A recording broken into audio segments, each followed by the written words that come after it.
She is the founder of Mint Press News, a really wonderful independent news organization based in the United States. Manar, tell us about Unit 8200. So this is a unit of the Israeli Defense Forces Intelligence Corps. And you say that they have been able to infiltrate many aspects of the U.S. that we don't even know about. Yeah. So for years, but specifically in the last 2 years, Mint Press News has documented and uncovered hundreds of Israeli military unit 8200 veterans embedded inside Meta, Google, and Microsoft, and in so many other places within Silicon Valley. But within these big tech companies, they have been embedded in positions regarding inside trust and safety, threat intelligence, and content moderation teams. And the reason why this is of concern is because Unit 8200 is Israel's most elite military intelligence unit. And they are behind a global spy network and softwares like Pegasus, for example, by NSO Group, that was installed on Jamal Khashoggi's phone, and it was used to track him, and it was used by Saudi Arabia to basically kill him. And so this is why this military unit is so concerning.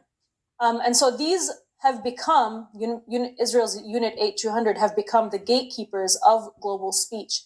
And so at Meta specifically, we found one of the highest concentrations of former Israeli intelligence officers working inside global policy and moderation roles. And so Meta even maintains a formal partnership with Israel's cyber unit through its cybersecurity counterterrorism hub, where Israeli officials flag content for removal.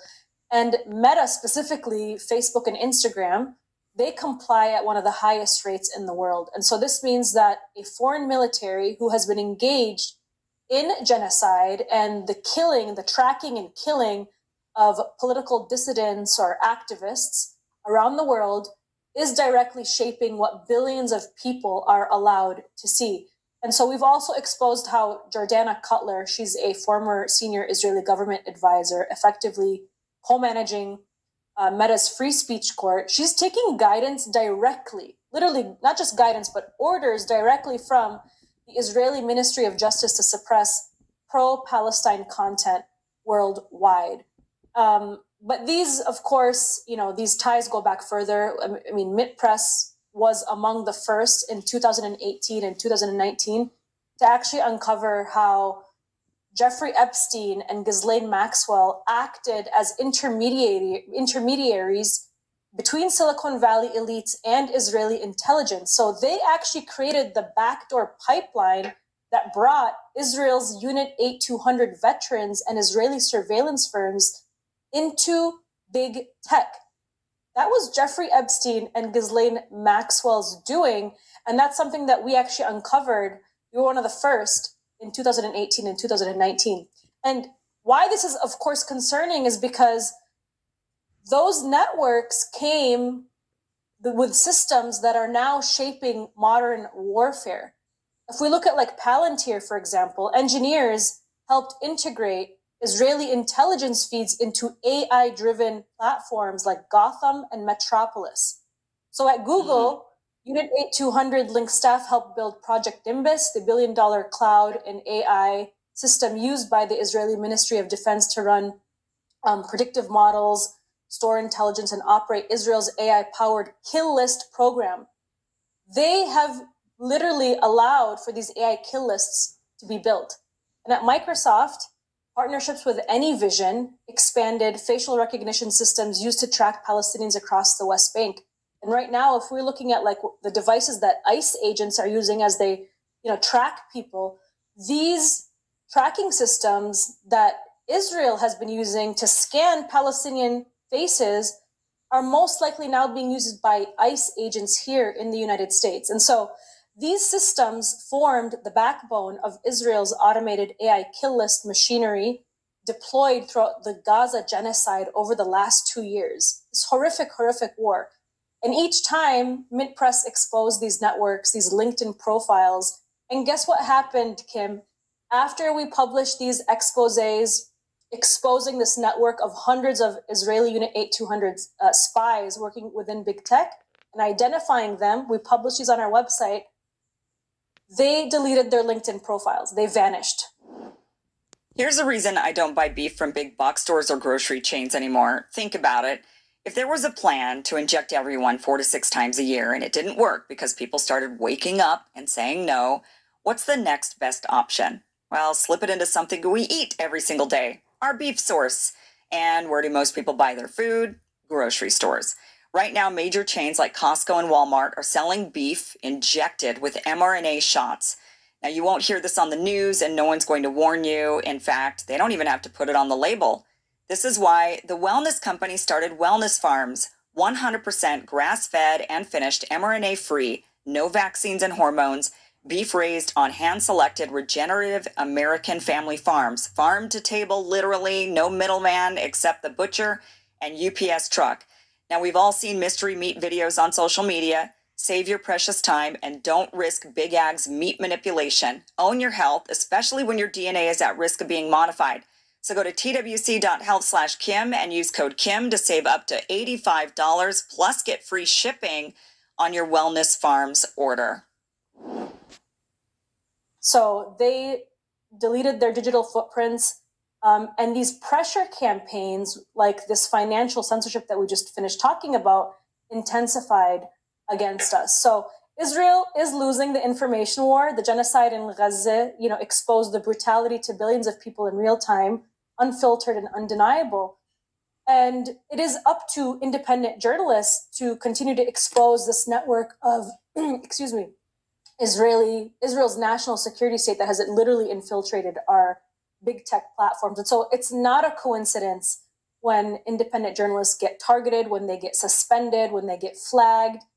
It's literally coming sometimes directly from the Israeli government itself and the military. Well, I remember when the news broke that Shira Anderson had been hired as Meta's head of AI policy, and Shira Anderson had worked with the IDF, and then it kind of came out that Meta has hired hundreds of former IDF soldiers to be inside of their organization. And I know it's, like you said, it's not just Meta, it's all of big tech.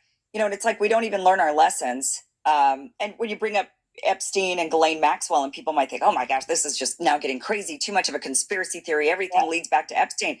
But we have to remember that Ghislaine Maxwell's father was Robert Maxwell. And what did Robert do? Robert had created that Promise software that was a backdoor Israeli spy software, basically allowed a backdoor for Israelis to go into various different organizations and spy on U.S. agencies and various different organizations.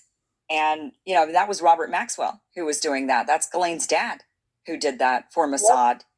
And so same tricks, right? I mean, just maybe it's not the Promise software, but it's something different. It's okay, we're going to go and embed big tech, or we're going to, put our soldiers all over big tech so that they can spy from the inside and gain access from the inside. And I mean, what is really the difference here? And it's just, basically, this is AIPAC on steroids. I mean, people are very concerned about AIPAC. People have been, there's a lot of exposure and a lot of chatter about AIPAC and the Israeli influence lobby on our political system. But this is what is, I think, this is worse. This is worse. I mean, if they've been able to infiltrate inside of our intel and inside of our social media, and now you've got the Israelis owning TikTok, right? I mean, essentially, you've got the Zionists owning TikTok with the Ellisons. So this is, if they're getting into all of these institutions, they are going to use them to control and silence and censor and track and harm people's lives. And like you said, if we think AIPAC's bad, I mean, this is much, much worse and harder to track. And they use the same tactics to get away with it, right? I mean, with AIPAC, what is the excuse? It's, well, these are Americans. These are Americans who are wanting to give to all of these politicians. Yeah, Americans whose only interest is Israel, a foreign country. And now you've got all these Americans who are maybe working for these big tech companies, but they're Israeli had served in the IDF. I don't know, though, how we stop that. I mean, with lobbying, it's a lot easier to crack down on and say we don't want politicians receiving lobbying money from from any organization whose first priority is a foreign country. It just can't happen.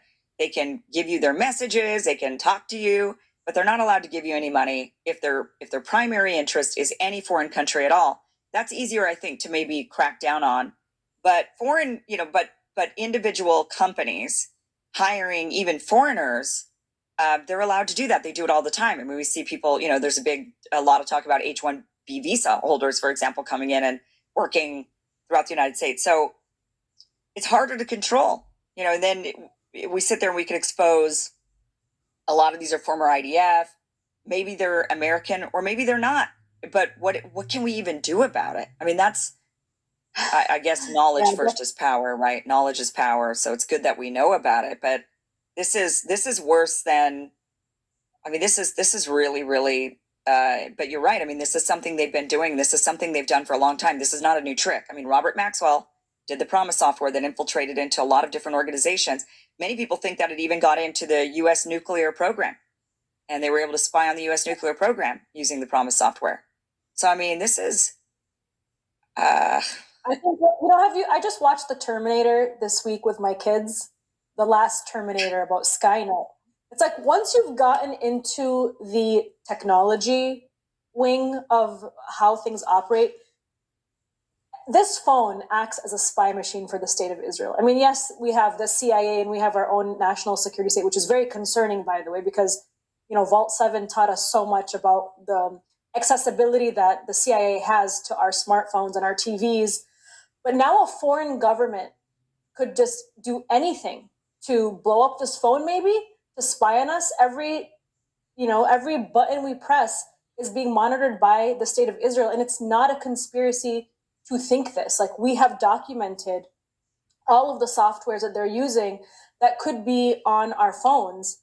Me as a journalist, I could very well have Pegasus software installed on my phone. The fact that they're targeting us in all of these ways, it wouldn't surprise me, actually. It would actually surprise me more if it wasn't on my phone. And that's really terrifying. So this is the end all. And yeah, I mentioned Terminator because what is Skynet? It's like this AI software that just like takes over because it came through.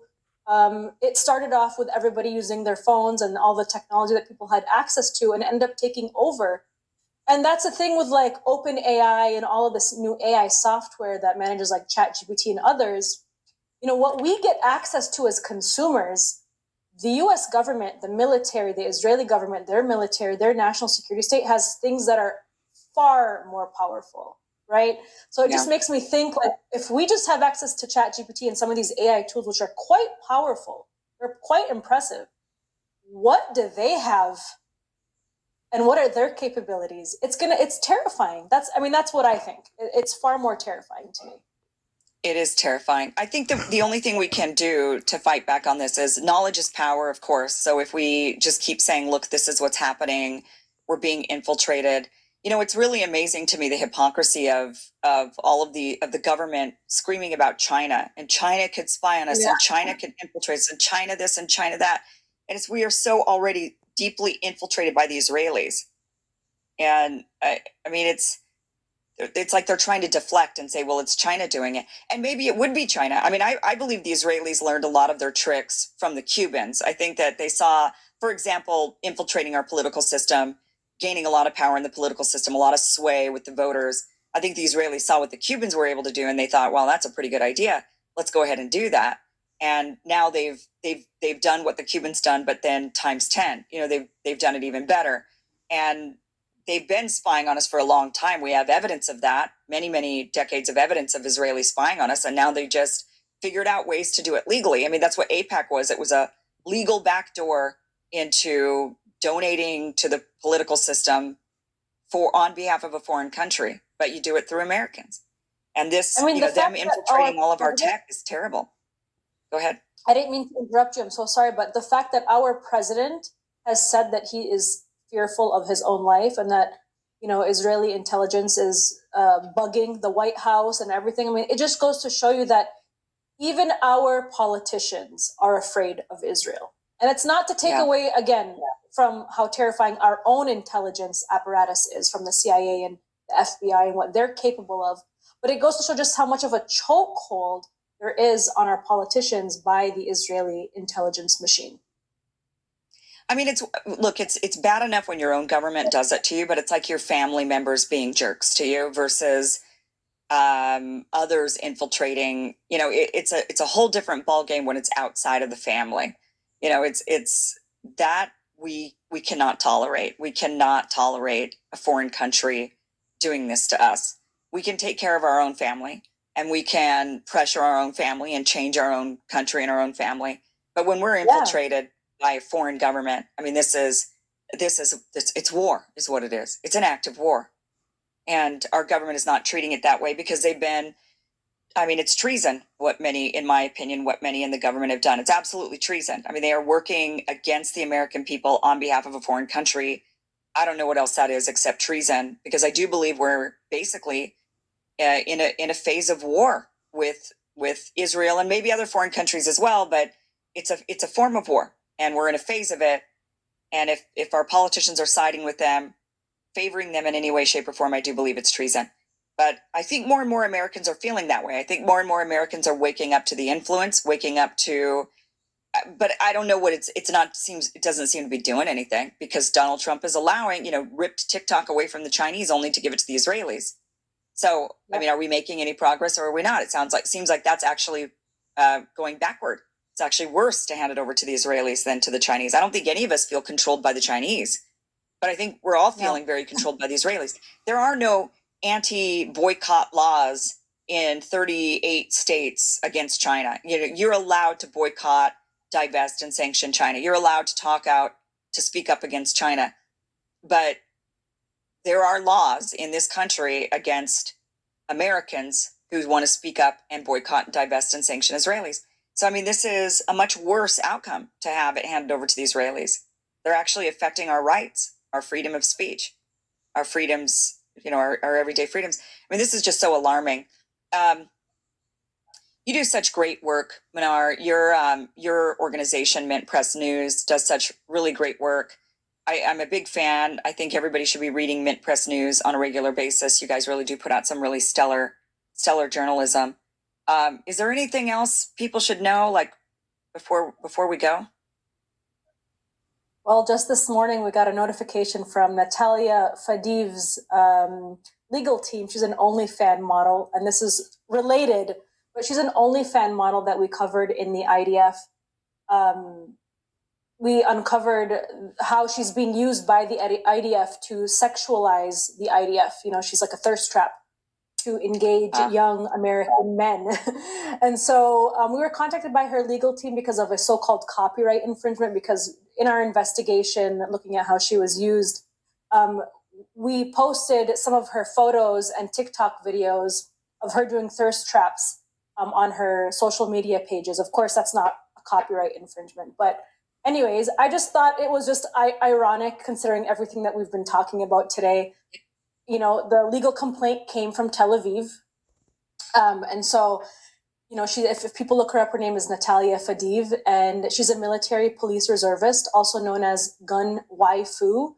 And she posts highly sexually suggestive content alongside, passionate defenses of Israel. And, she's undisputed as the queen of Israeli media, Israeli military social media, racking up millions and millions of followers on her accounts. And so she also posts a lot of Islamophobic content on her page. For example, she posted something, "Get in, loser, we're going to capture some Mohammeds." And so she tells young male audience to look her into the eyes. "And you really think I would commit war crimes?" I mean, really, really suggestive stuff. And so we did not violate copyright, but I just wanted to bring this up because I just thought it was just another ironic example of getting targeted by somebody based in Tel Aviv. It's also interesting that those are the tactics they're using. I mean, trying to get men sexually basically turned on by Israel, essentially, using that to get them to try to gain support for Israel, which is, wow, like really, I guess they'll try anything at this point. Why not, I suppose, but it's very alarming what's happening in our society. I think many more people are waking up to it. I think many people are, I know that TPUSA, for example, I mean, ever since Charlie Kirk's death, they're just going on full court press trying to be in defense of Israel and say, oh no, everything's great with Israel. And it's just not working. I mean, young people are just completely turned off. It's not working. And that's scary. It's actually scary that, I mean, it's good that none of this is working. I don't think that thirst trap's working either. I mean, none of it's working, but I think that's good, but it's also frightening because it means they're going to get more desperate and they're going to escalate. And we're going to see more of these types of warfare. Yeah, it's going to be warfare against, there's going to be more censorship. There's going to be more debanking. There's going to be more and more of this going on. And I don't know what we can do. Everybody's got to protect themselves somehow, figure out a way. We got to all scramble and figure out how we're going to protect ourselves from that type of censorship. But Manar, I really wish you guys the best of luck on your fundraiser with Mint Press after Indiegogo ripped you off basically and wouldn't give you your fundraiser money. I hope that you're able to, through your website, Mint Press News, gain those donations back, the donations people wanted to give you, weren't able to because Indiegogo says, never mind, we don't like what Mint Press News stands for. I mean, it's just insane. But the link is down below to Mint Press News. If those watching want to donate to the news journalism, it's really excellent news journalism. And while you're there, of course, read some pieces. Manar Adley, thank you so much for being here. Really appreciate your time. Kim, you have been such a huge support, and I really appreciate you taking the time for us to talk about this. And we look forward to being together again. Yeah, for sure, definitely.